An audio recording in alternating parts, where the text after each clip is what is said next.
Back here in the Buffalo Bisons Hall of Fame room for another edition of Curator's Corner. And joining us inside the Swan Street Gate is John Boutet. And we're talking today about Bisons jerseys. And in this Hall of Fame room, I love looking around here and walking around and seeing all the different jerseys. And I know there's one in particular in this room itself that has a particular interest for you. Yeah, jerseys, very cool. I agree. I like to walk around the stadium and see the different names on the back of jerseys from the past and even the present.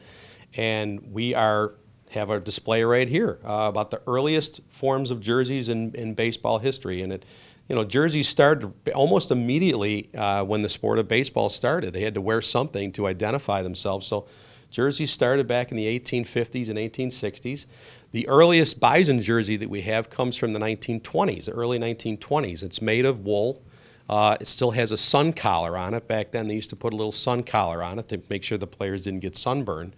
And it garners a lot of attention from fans. A lot of kids come in and look at that and go, wow, that had to be hot to play in. And I agree. It's a very cool jersey.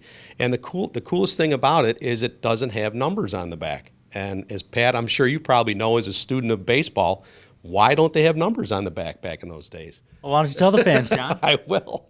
They didn't have numbers on jerseys to identify players. And someone came up with the idea for fans to make it easier to identify players to put numbers on the back. So in the late 1920s, early to mid 1920s, they started putting numbers on the back of jerseys. And this one here is one of those relics that is before numbers. So it's kind of cool to have that still in existence for fans to enjoy. And I think just as cool as the jersey itself are the stirrups that the players wore. Those have to be even warmer. They don't look comfortable. It looks like something, you would wear to bundle up on a cold winter night. But yeah, it's amazing to see the transformation of jerseys from the early 1900s to today, and for comfort and for the players in style too. So it's really kind of cool. We take a stroll around the Bisons Buffalo Hall of Fame room with John Boutet, the curator of the Hall of Fame room, and I just gravitate towards this wall in general, John, and I look at the different jerseys, the 6 that we have displayed here, and each have a unique history behind them. Yeah, they do. When Buffalo baseball came back to the city in 1979, they became one of the minor league teams of the Pittsburgh Pirates. So back in those days, the jerseys you wore as a minor league club kind of reflected and mimicked the parent club. So as a Pirate jersey, they came up with this one right here in 1979 with the Pirates. So you see the black and gold theme there that they had, and they wore that through 1982, their time with the Pirates, until 83, and then they went to the Indians. They transferred over to the Cleveland Indians, so they used the jerseys of the Cleveland Indians. And then I like even the one in the middle here on the top, the Chicago White Sox throwback jersey, if you will. A jersey that's gained popularity again, not only in Chicago, but even here in Buffalo, I feel. It's one of the most popular jerseys that people remember because in 1985, that's when Buffalo went up to AAA. So you saw really a lot of good ball playing in 1985 in those jerseys. So that's one that people really tend to remember and tend to gravitate to. And then you just see the transformation from when you wore what your parent club was to then the Bisons going to their classic red, white, and blue theme of the 90s. Yeah, oh yeah, they got away from that. They wanted to be their own identity. And if you take a look over on that side over here, we have a Bison jersey from the late 80s and early 90s that, like you said, reflected their own style and their own personality. They got away from that, have to mimic the parent club.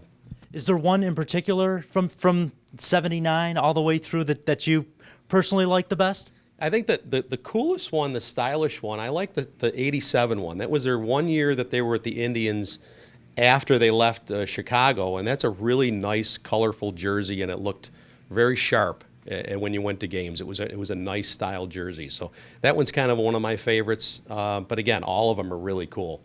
The throwback B that they wore for a few times in 83 and 84 is kind of neat too, because that was an homage to the 50s logo. And there's even one in the corner here with the red and the mesh.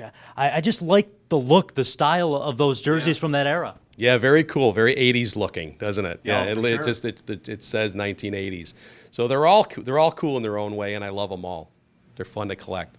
We travel around the Buffalo Bisons Hall of Fame room once more with John Boutet here, the curator of the Hall of Fame room. And these two jerseys just stand out maybe the most in this room to me, John, just from the look and the classic nature of them both. Boy, they sure do talk, 1950s and 1960s, don't they? When you take a look at them, the classic gray, yeah, this one is beautiful and it stands out great. This one is always a favorite of fans because, the older fans, lived through that Luke Easter era of the 1950s.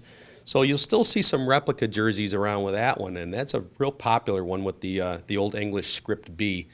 I get people ask me all the time, where can I find that hat? Where can I find that jersey? So that's a tough one to find. And this one from the mid-'60s, this one they wore with the Mets in '64 and '65. That is a really, really cool-looking jersey, and that's popular too. You might find one or two still in existence somewhere, but there's not a lot of those left. And the reason I like it the best, and you put it perfectly, it just screams baseball with the gray of the jersey and then the blue and the red coming across the front just really pops. Yeah, and the font of the Buffalo also is really cool. I mean, I've always loved that jersey. That's a nice one.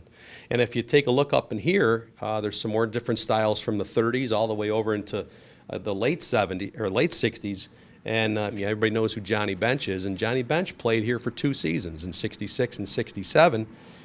That particular style jersey mimicked kind of the Cincinnati Reds jerseys of the time. Everybody knows Bench played for the Reds. And I'll bet, Pat, you can guess, what number jersey did Johnny Bench wear as a Buffalo Bison? It was in the teens, I know that much. Okay. I'm going to go with 19. You're absolutely right, number 19. Everybody seems to think he wore 5 here in Buffalo, the same number he wore in Cincinnati. And you'll often find replica jerseys with the number 5 Bench on the back, and historically those are wrong. So he did wear number 19 here in Buffalo. So that's a cool one. I always love that picture. The things you find out in the Bisons Buffalo Baseball Hall of Fame room here inside of Coca-Cola Field. Stop by when the gates open an hour before, just inside the Swan Street Gate. For John Boutet, I'm Pat Malacaro with another edition of Curator's Corner.